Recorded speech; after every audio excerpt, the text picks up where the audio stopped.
Pressão alta durante a gestação. Devo me preocupar? Então, esse é um dos grandes vilões da gestação e nós vamos abordar aqui as doenças que podem ser desenvolvidas através da pressão alta, não tão conhecida. Então, estou aqui com a nutricionista Leile, que vai começar a abordar esse assunto com a gente agora. E é um vilão que silencioso. Silenciosíssimo. Vamos falar um pouco sobre a pressão alta? A gente, quando está grávida, precisa fazer esse acompanhamento pré-natal. E um dos exames físicos que a gente faz, na verdade, um dos sinais clínicos que a gente tem que sempre investigar é a pressão, certo? Por quê? Porque a pressão alta é uma complicação da gestação que cursa, pode causar tantos problemas para a mãe quanto para o bebê, e ela tem uma incidência de 3 até 25%. Mas, em geral, ela é uma doença silenciosa, que a gente não consegue perceber esses sinais, esses sintomas clínicos. Você tá com pressão alta e às vezes não sente nada. E aí, por isso, acaba não cuidando, não tratando, e pode até levar a efeitos prejudiciais para a mãe no momento do parto, como, por exemplo, a eclâmpsia. Mas aí eu vou falar um pouquinho sobre cada uma delas, certo, Rose? E a gente vai falar... E a Leile vai explicar nos detalhes cada um para você conseguir entender. E entender também, principalmente, o grande risco que isso representa, Então a gente não pode achar normal ter uma pressão alta, tá? E não cuidar. Então fiquem bem atentas que agora ela vai explicar tudo que a pressão alta, que mesmo que esporadicamente, pode causar durante a gestação. Então pode começar, Leile. Vamos lá. Então... existe um termo que a gente utiliza que é DHEG. Essas siglazinhas se refere a doenças hipertensivas específicas da gestação. É tudo aquilo que ocorre durante o período gestacional relacionado ao aumento da pressão. Então, se eu estou gestante e a minha pressão arterial sistólica ela é igual ou maior a 140 milímetros por mercúrio, ou a minha pressão arterial diastólica é igual ou maior a 90, isso já acende um sinal de alerta de uma pressão elevada, de uma doença hipertensiva da gestação. Trocando em miúdos, 14 por 9. 14 como a por gente 9. conhece. A pressão 14 por 9, ela já é diagnosticada... 14 por 9 já é um sinal de alerta. Então, a gente vai observar, vai fazer uma solicitação para que essa pessoa, essa gestante, ela afira mais de uma vez essa pressão em momentos diferentes e em horários diferentes. Existe o que a gente chama de doença do colarinho branco. Então, são pessoas que têm um receio maior de procurar os profissionais de saúde, que em geral são aqueles que estão, com roupa branca, com jaleco branco. E aí essa pessoa, por ir para uma consulta, por estar num ambiente ali de uma unidade básica de saúde, um hospital, uma clínica, já ficam mais apreensivas. E aí isso tende a aumentar a pressão. Mas é necessário fazer um controle de quantas pressões elevadas ela apresentou. Em geral, mais do que 4 aferições elevadas, a gente já pode, e aí o seu médico é que vai fazer esse diagnóstico, mas já pode alertar para uma hipertensão na gestação. E aí começa assim, com essa elevação da pressão. Uma elevação da pressão sistólica maior do que 14 ou da diastólica, então precisa apenas de uma delas estar alterada, em número de vezes e em ocasiões diferentes. Na grande maioria, essas pessoas, essas gestantes que têm esse aumento da pressão, são aquelas que têm história familiar. Então, aquela que tem um pai que é hipertenso, que tem uma mãe, que tem um avô, que tem parentes próximos com hipertensão. Então, essas são pessoas que a gente fala que tem um fator maior de risco. Uma predisposição maior a desenvolver, Essa predisposição genética. Mas o fator ambiental, como sempre, é o fator que pode mudar essa predisposição genética. Você pode não ter ninguém na sua família que tenha pressão alta e por ter ganhado peso de forma rápida, um peso excessivo na gestação, por estar se alimentando de forma inadequada, por ser sedentário, por trabalhar num ambiente, por exemplo, estressante, você desenvolver essa hipertensão neste momento da gestação. Ela geralmente é diagnosticada no segundo trimestre, em torno da 20ª semana gestacional. Então é aquele segundo trimestre que é crucial, né, para a prevenção ou para o aparecimento das doenças. A gente tem que iniciar a gestação, cuidar da nossa alimentação, cuidar do nosso peso, para que nessa mudança, nessa montanha-russa de hormônios, esse trimestre seja um trimestre tranquilo. O que a gente percebe é que a grande maioria das doenças da gestação, como o diabetes e a doença hipertensiva da gestação, elas aparecem após a 20ª semana de gestação. Então, uma pessoa que tem a diabetes gestacional, por exemplo, também já tem uma facilidade a desenvolver a hipertensão? Isso, tem uma maior predisposição. É mais um fator de risco. Então, a história familiar, né, se os parentes, principalmente os parentes de primeiro grau, ganho de peso excessivo, idade, então a idade materna também é um fator de risco. As gestantes com mais de 40 anos, elas têm mais chances de ter a pressão arterial elevada. A gente percebe que as mulheres, elas estão engravidando um pouquinho mais tarde, né? Primeiro elas estão ali trabalhando, cuidando da sua estabilidade financeira e aí deixa para engravidar um pouquinho depois. Então essa idade materna, ela pode pesar. Não necessariamente significa que depois dos 40 você vai ter hipertensão, mas é um fator de risco, né? É um fator de risco para o desenvolvimento. Como também o número de gestações. Então, a primípara, ou seja, a gestante que na primeira gestação ela tem um risco menor de desenvolver hipertensão do que a multípara, do que aquela que já está na segunda, terceira, quarta, quinta, 11ª gestação. Então, o número de gestações também influencia. E aí também acredito que tem a ver com a mudança hormonal. Então, quanto mais gestações eu tive, mais alterações nos meus hormônios eu passei. E mais velha eu vou estar na segunda, terceira, quarta gestação do que naquela primeira. E às vezes você faz tudo direitinho, com alimentação e tudo, e acaba por uma predisposição genética desenvolvendo a hipertensão na gestação, né? Isso também. Porque a gestação, ela é um terreno que a gente não tem controle, né? A questão hormonal mexe muito com a gente, né? E a gente acaba desenvolvendo doenças. Então, quanto mais a gente se cuidar, quanto mais a gente estiver atenta, né, a fazer o certo para evitar essas doenças, melhor. E eu queria saber o seguinte: se você desenvolve a hipertensão durante a gestação, isso significa dizer que no pós-gestação você vai ser uma pessoa hipertensa ou não? Ou essa pressão pode normalizar? Depende. Em geral, todas essas doenças que são transitórias e diagnosticadas na gestação, elas tendem a desaparecer no pós-parto. No caso da pressão arterial, em geral, após 10 dias, né, do parto, a pressão tende a regularizar, a normalizar.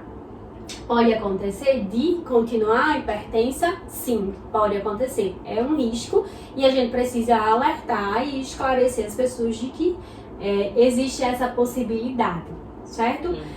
Mas o que se espera é que essa pressão ela volte aos níveis, né, de normalidade, abaixo dos 140/90, abaixo do 14/9, após 10 dias no pós-parto.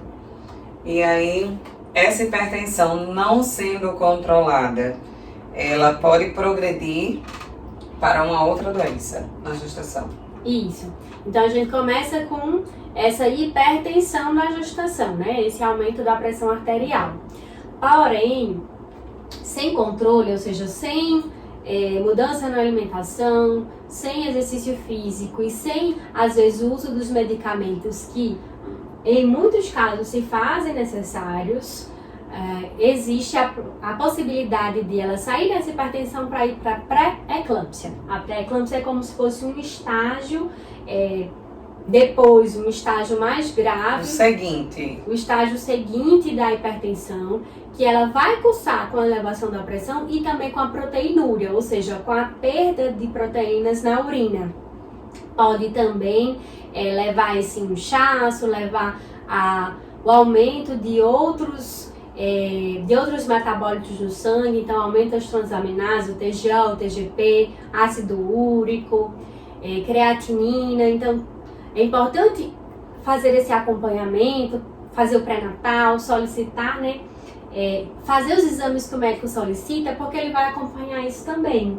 A gente às vezes afere a pressão uma vez ou outra e deu elevado e acha que tá tudo bem porque não tá sentindo nada. Não, foi só estresse, foi só porque eu saí corrida de casa e aí quando cheguei no consultório já foram medir minha pressão e por isso que deu alta.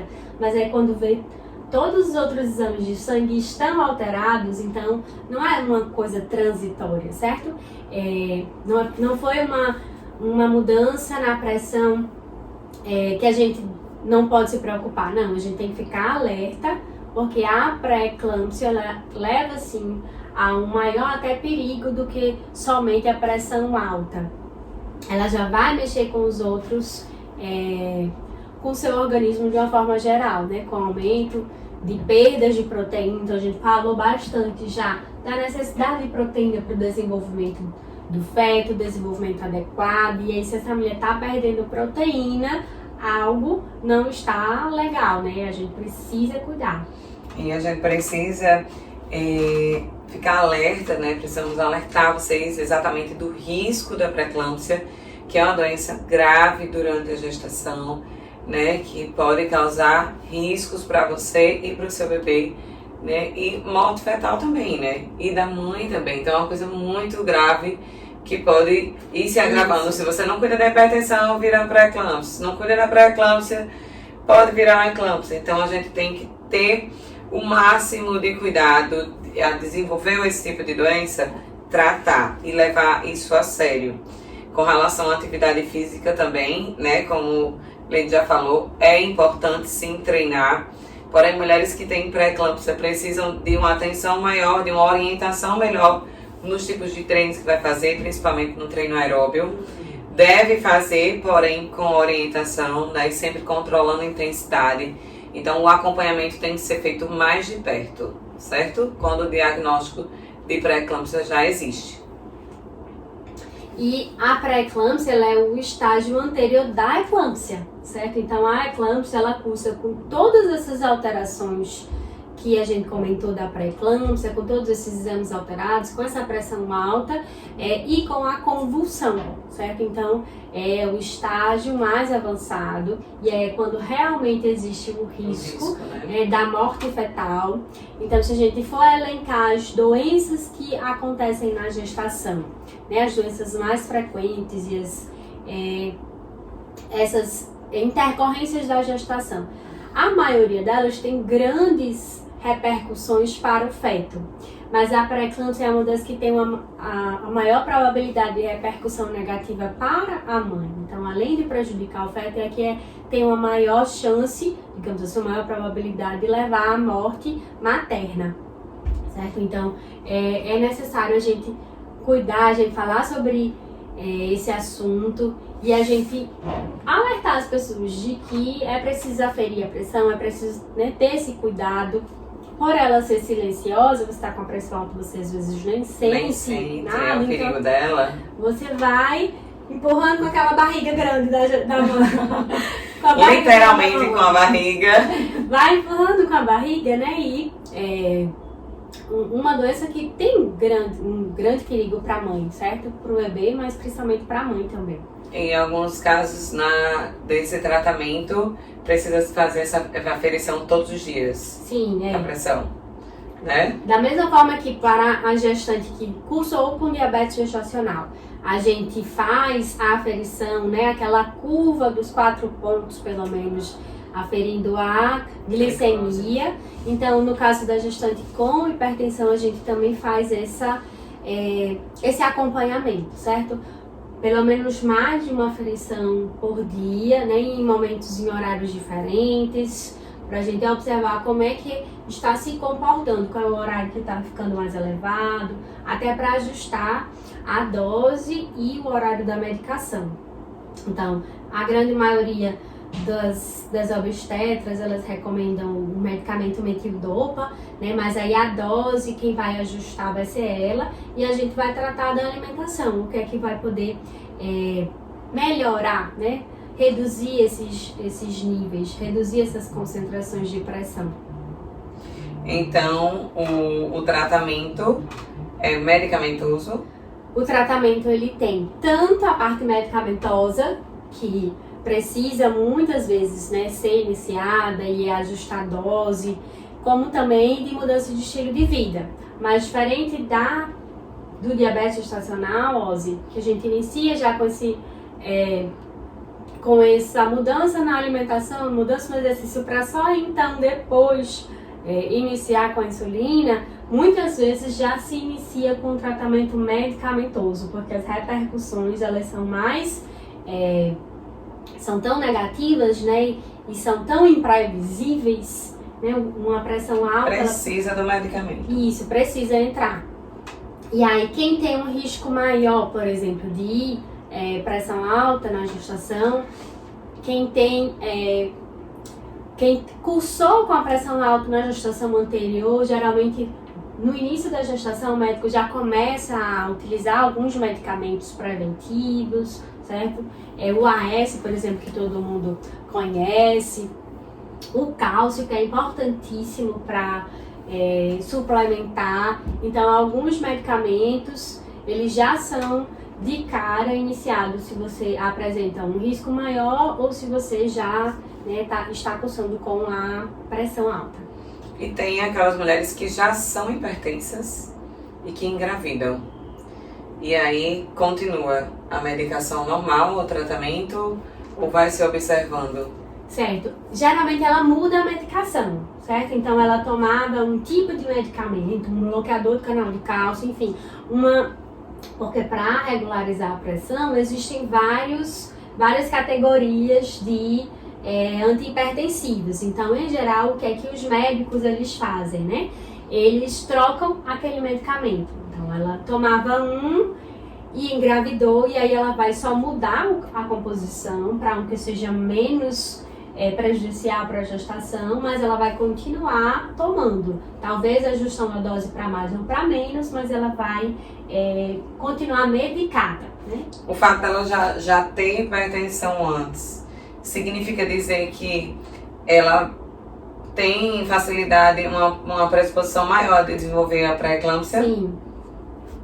Por já ter hipertensão, sim. Mas se ela conseguia manter essa pressão controlada, então o risco talvez não seja tão maior quanto uma que acabou de descobrir, ou que o que acontece muitas vezes também ela já era hipertensa antes, mas ela só não sabia, ela não aferia a pressão, ela não tinha, né? Não tinha sintomas. Não tinha sintoma, não tinha consulta com cardiologista, não usava nenhum medicamento. E aí, na gestação, isso é exacerbado, certo? Mas existe sim esse maior risco. São todos eles fatores de risco para o agravamento. Então, mais uma vez, a alimentação, né, influenciando totalmente no tratamento, e a atividade física, para você ver como tudo está envolvendo, né? Exercício e alimentação, tudo, gente, tudo. Então, na prevenção dessas doenças, é essencial que você tenha um estilo de vida saudável durante a sua gestação, né? Se desenvolver por uma falta de controle mesmo, por questão hormonal, enfim, pelo que o que for, vai fazer parte do tratamento. Então, a atividade física e a alimentação sempre vai estar sempre presente. Então, a importância de você mudar os seus hábitos, né, e ter um estilo de vida saudável durante a gestação é essencial para a sua saúde e a saúde do seu bebê.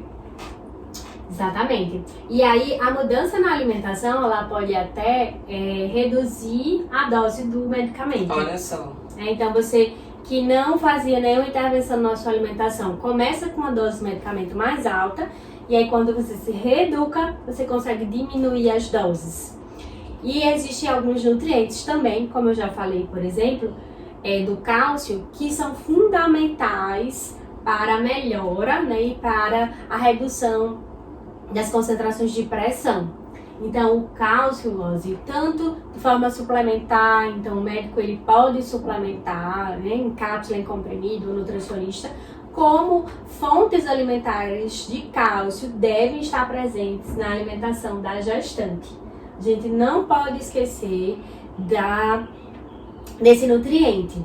Quais são eles? As fontes que a gente mais conhece, né, que a gente sabidamente sabe que é rico de cálcio, são os leites e derivados, mas não só eles, certo? Existem as fontes vegetais que também são ricas e que a gente também precisa incluir na nossa alimentação. Então, vegetais folhosos verde escuros são riquíssimos em cálcio e eles devem fazer parte rotineiramente, diariamente, da alimentação da gestante. A gente vai conseguir, né, colocando essas fontes de cálcio, o leite derivado geralmente no horário do café da manhã, da ceia, dos lanches e no horário do almoço, do jantar, né, das duas refeições principais, que tenham a maior concentração de ferro, a gente opta pelas fontes vegetais, né, pelos folhosos verdes escuros, pelo gergelim, que é uma fonte riquíssima de cálcio e a gente precisa fazer uso, certo?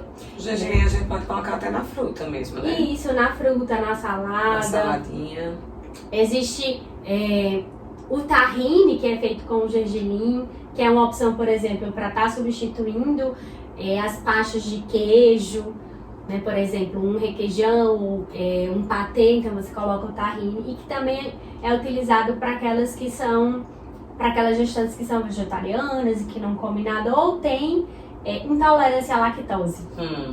Porque aí tem realmente muitas também. A intolerância à lactose ela tem aumentado de forma exponencial, principalmente também pela questão de um maior diagnóstico. A gente já, né, acha que na hora que come alguma coisa fica mais estufada, distendida, com gases. Antigamente era normal, né? Mas a gente já percebe que pode ser um sinal de alguma intolerância, então há um maior diagnóstico para aquelas que não podem consumir as fontes lácteas. Então a gente usa, por exemplo, o tahine, que é feito com o gergelim, é uma fonte riquíssima de cálcio. Os peixes também, né? Peixes, tanto os peixes de água doce como de água salgada são boas fontes. As proteínas, de uma forma geral, também têm concentrações adequadas, assim, concentrações boas de cálcio, e a variedade, né? A gente precisa sempre prezar pela variedade. Consumir frutas, verduras, hortaliças, as proteínas animais, o leite e os derivados. Então, é ter uma alimentação variada. Se a gente consegue, no nosso dia a dia, colocar todos os grupos de alimentos na nossa mesa, certamente a gente vai alcançar boas concentrações de cálcio ao fim do dia. Mas ainda assim, mesmo com a alimentação variada, se a sua pressão está descontrolada, faz-se necessário, em alguns casos, utilizar-se dos suplementos nutricionais. Então, a escolha de um bom suplemento, ele também é importante nesse sentido. Às vezes a gente compra um suplemento que vem na farmácia, que dizem que tem, que é bom para gestante, mas não tem cálcio ou não tem ômega 3, né? Não tem nutrientes que são importantes para essa fase da vida, para a gestação. Sempre opte por aqueles que foram recomendados, ou pelo obstetra, ou pelo nutricionista. E além do cálcio, como eu já citei anteriormente, é preciso uma boa ingestão de proteína. Então, a dieta para reduzir a pressão arterial, ela tem que ter boas concentrações de cálcio e também precisa ser hiperproteica. A gente falou no vídeo anterior da questão do trimestre gestacional, que a gestante ela realmente requer um ajuste, um adicional de proteína, principalmente no segundo e no terceiro trimestres. E se tratando de uma gestante com uma doença hipertensiva da gestação, a gente precisa estar mais atento ainda. A pré-eclâmpsia ela cursa com proteinúria, que é perda de proteína na urina. Então a gente precisa repor essas perdas. Então a dieta ela precisa ter uma boa concentração de proteína, de forma uma dieta hiperproteica. Ela é interessante para reduzir essa pressão arterial e para finalizar aquele nutriente que sempre é citado, que sempre é falado para reduzir a pressão, que é o sódio. Então a gente precisa atentar ao cálcio, à proteína e ao sódio. As concentrações mais elevadas de sódio estão naqueles alimentos industrializados, nos embutidos. Então são esses que vão ser os nossos, vai ser o foco da nossa estratégia nutricional, é reduzir os alimentos industrializados. Não necessariamente a gente precisa consumir uma alimentação sem sal, uma alimentação sem gosto. Na grande maioria das vezes a gente vai ter que reduzir a nossa concentração, a quantidade de sal que eu coloco na comida, porque o brasileiro tende a comer mais sal, mais sódio do que a recomendação, certo? Naturalmente. Então, quando a gente reduz, a gente acha que está deixando pobre de sódio, né? Uma alimentação hipossódica, que é o termo que a gente utiliza principalmente nos hospitais. Mas a gente não quer chegar inicialmente uma alimentação hipossódica, a gente precisa chegar no normossódico, na quantidade normal. Né? O problema é que a gente que é permitido, né? Não é permitido. Não é tirar 100%, mas é permitido na quantidade ideal. Ideal, exatamente. Então, em geral, 1,5 a 2 gramas de sódio por dia é a quantidade que a gente usa para gestantes. E isso pode mudar, né, para mais ou para menos, a depender do valor que esteja sua pressão. Então, por isso que é importante esse acompanhamento, fazer uma tabelinha, um caderninho, anotando a pressão todos os dias, porque se realmente der valores acima de 15, de 16, né, de 150 ou 160, aí pode ser necessária uma redução mais expressiva de sódio, certo? Na nossa alimentação. Mas volto a falar que as ervas, elas vão ajudar a dar sabor, vão ajudar a dar cheiro, aroma na preparação, vão melhorar, dar mais... Ao gosto também. Gosto, exatamente. Deixar mais apetitosa aquela refeição que tem uma quantidade menor de sódio, mas que não precisa ser sem sabor, não precisa ser sem graça. Pois é, a alimentação saudável também é gostosa, tá? Não tira essa coisa da cabeça de que... comida de dieta é ruim, é sem gosto, o frango é muito branco. Não, tem vários temperinhos naturais, que ficam uma delícia. Depois, se tiver alguma dúvida, vai no meu Instagram que eu te oriento. Eu vou mostrar os que eu uso, que fica uma delícia. É verdade, a gente pode colocar cor, a cúrcuma, por exemplo, ela vai deixar aquele tom mais amarelado. O açafrão, né? Isso, é que a cúrcuma e o açafrão, a mesma coisa, né? Eles são da mesma família. A cúrcuma que geralmente a gente tem por aqui no Brasil, né? O açafrão, se você for comprar no supermercado, ele é mais caro, porque ele é um produto industrializado. Ele não é produzido aqui, mas eles têm as mesmas propriedades, né? É anti-inflamatório, então reduz a inflamação, vai dar cor, vai dar sabor na sua preparação. E o gersal é uma estratégia que a gente utiliza bastante nas gestantes com hipertensão. Por quê? Porque a gente faz uma misturinha de gergelim, que é rico em cálcio, e sal. Eu coloco, trituro uma quantidade na proporção de 10:1. Se eu uso 10 colheres de gergelim, eu uso 1 colher de sal. Eu posso triturar no liquidificador mesmo e aí colocar aquela misturinha no potinho, e quando eu for salgar as minhas preparações, eu uso deste sal, né? Desse gersal. Legal, uma dica muito boa. Ele vai deixar salgadinho, porque o gergelim torrado, principalmente, ele também tem um sabor. Vai agregar cálcio naquela preparação e vai reduzir, né? Com tudo isso, conseguir reduzir a pressão arterial. Então, existem estratégias que a gente pode utilizar para agregar sabor, cor, né? Deixar a alimentação saborosa, né? Sair daquela ideia de que a alimentação, de que dieta para alguma doença é sem gosto. Então, existem estratégias e o nutricionista vai poder lhe orientar, vai poder lançar mão do suplemento ou do alimento adequado. Por isso que é tão importante, hoje, a gente fazer esse acompanhamento nutricional. Isso, individualizado também, né? Individualizado, né? Você, juntamente com sua equipe, quando a gente engravida, a gente precisa de uma equipe de profissionais para dar esse suporte, né? Um profissional de educação física que oriente o seu treino, que seja seguro, o obstetra que vai acompanhar o desenvolvimento daquele bebê, o nutricionista. Então, esse acompanhamento individualizado, ele é importante.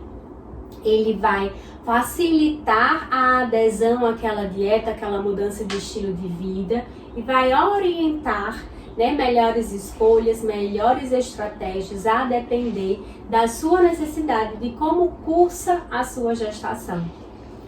Foi ótimo conversar sobre esse tema, né? Pressão arterial, pré-eclâmpsia. É um tema que assusta de início, mas é um tema que a gente precisa abordar, precisa esclarecer, porque leva à morte materna. Obrigada, Alice, pelo convite. Obrigada a você mais uma vez. E, gente, o perfil da Lady tá aqui na descrição do vídeo. Vai lá no Instagram dela, né? E por falar em atendimento personalizado, ela também faz atendimentos online, né? Então você aí em qualquer lugar do Brasil pode fazer uma consulta, né, com ela como nutricionista. Então vai lá no perfil dela e vai lá também seguir, né, para ver, usufruir do conteúdo dela, que é muito rico, né, nesse universo de gestação, universo materno, e também tirar suas dúvidas, tá? Qualquer dúvida estamos à disposição, né? Sim. Tanto a Lady quanto eu, com relação ao treino ou com relação à alimentação desse assunto específico. Então qualquer coisa, deixa o teu comentário que a gente vai estar te respondendo, tá? Não esquece de curtir esse vídeo, encaminhar para todas as grávidas que você conhece, tá? E se inscreve no canal, porque aqui a gente vai produzir muita coisa de qualidade para vocês. Então é isso. Beijos e ficamos por aqui. Até o próximo vídeo.